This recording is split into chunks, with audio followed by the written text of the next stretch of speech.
inside veer and for the midline from the shotgun. What you see here are some cones. These cones have very specific responsibilities. If you can give a cone responsibilities, this one is the inside leg of the guard, and that one's the outside leg of the tackle, and the same thing for the other side. This cone is where the heels of the quarterback should be. I'm going to put my heels right in front of it. That's approximately 5 yards.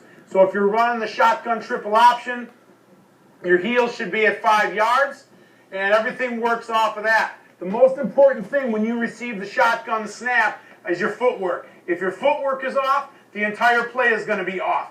You're going to wind up pushing the running back off of his landmark. The landmark for the running back should be the midline of the play side guard. So if we're running 13, which is inside veer to the left, you want to make sure that your running back, if you have this kind of a formation where you have an offset running back, he takes a slide step and he's right on par with the guard. The slide step is the key to get him inside. In addition to this, the quarterback must, as I said in the video, attack the ball. He has to attack the ball on a snap. If he doesn't, if he waits for the ball to come to him, when the running back is taking his slide step, by the time he gets the ball, the running back is already moving forward. He'll never be able to make that mesh, and you're just going to have a train wreck of a play. So you have to make sure that the quarterback attacks the ball on the snap. The second thing is if you're running the play, in this instance, we're going to run the play to the left. We're going to run 13. He's going to lead with his left foot as he attacks the ball. He's going to lead with his left foot, turn, and he's going to get the ball back at the same time. Then he's going to take one slide step, make his read, and then either give or disengage and attack number 2. So the footwork, if we're going to run 13, remember his stance. His stance is where his toes are forward, weight's on his toes, his knees are bent. You should have seen that in the video that we have. His hands are up. Since I don't have a center, then I'll just have to do it myself. His snap count is ready, set, go. The ball is snapped on the T in set. The T in set. Ready, set, go. That'll give the ball a chance to travel. Remember, there's a lag time. There's a travel time. Ready, set, go. And that's his look. Right here, his back is straight. The ball is right over the center of the guard. And he reads, slide steps, pulls, and then attacks number 2, making sure he pulls right back into the sternum. Once again, if we're going to run inside veer to the left, for us it's 13. Ready, set, go. Right here. Attack the ball at the snap. And then the ball should be, at least from your perspective, right over the guard. Ride, pull, and then get on to number 2. Notice I'm always working downhill. You have to work downhill. Same thing to the right. If we're going to run 12, you start on the midline. Ready, set, go. Right here. Notice my feet are off the midline. This is why we always work on the midline, so that your quarterback can judge his own footwork. He knows where he's at. If he takes his steps and he's right here, he knows it's bad. He knows they're bad because he's standing on the midline. So we want to lead with the right foot because we're going right. Ready, set, go. Right here. The ball, from your perspective, should be right over the guard. I'm in a good power position. Ride, then attack number 2.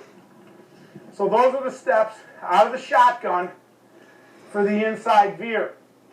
Remember, heels should be at 5 yards.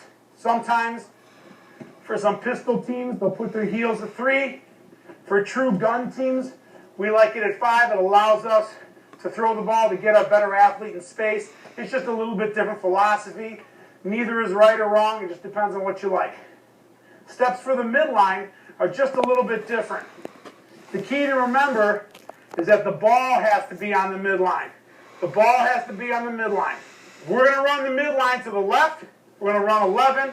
We're going to step with our left foot first to cross the midline. That'll give us a chance to get some depth, get the ball on the midline, take our slide steps, 2 slide steps, make our read, pull, keep, and then replace the 3 technique. Essentially, with those 2 slide steps, you wind up at the same spot you would if you were doing it under center. You're just taking slide steps to get there. Plus, it's a nice, easy way to get the quarterback a little bit more time to read, a little bit more time to ride and decide. So the footwork then again for 11. Ready, set, go. Opposite foot. Right here, notice the ball is on the midline. The ball, I'm actually a little bit tight. The ball is on the midline. Now the running back, I'll place the ball there for a minute. The running back would cheat inside just a little bit. He'll take a slide step. As the quarterback's going forward, he's taking a slide step, and he's working towards the cheek of the offensive center, and then he's working himself right to the midline. So it's not going to be exact, but he winds up exact. It's all like puzzle pieces. It's just like piece of the puzzle being put together. So as he's taking a slide step, ready, set, go. Quarterback is on the midline, slide step, pull, and then get upfield, depending on where, or whether it's a give or a pull. And if we're going to go midline to the right, it's the same thing, except this time he's going to step with his right foot. Ready, set, go. Right here, slide step, pull, and then replace that 3 technique. So those are the steps. A couple of other points.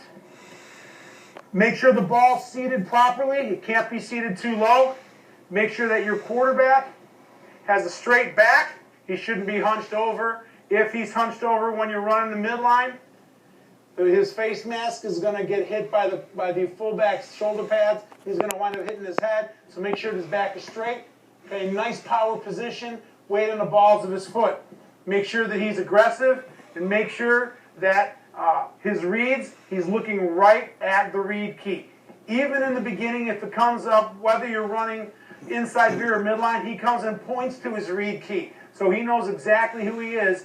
Whatever count system you're using, your quarterback has to be absolutely positive that he's looking at his read key. Ultimately, to my mind, it didn't matter to me if my quarterback stared his read key down, as long as he knew it, because he's going to have to react off of him anyway. Hopefully through the course of this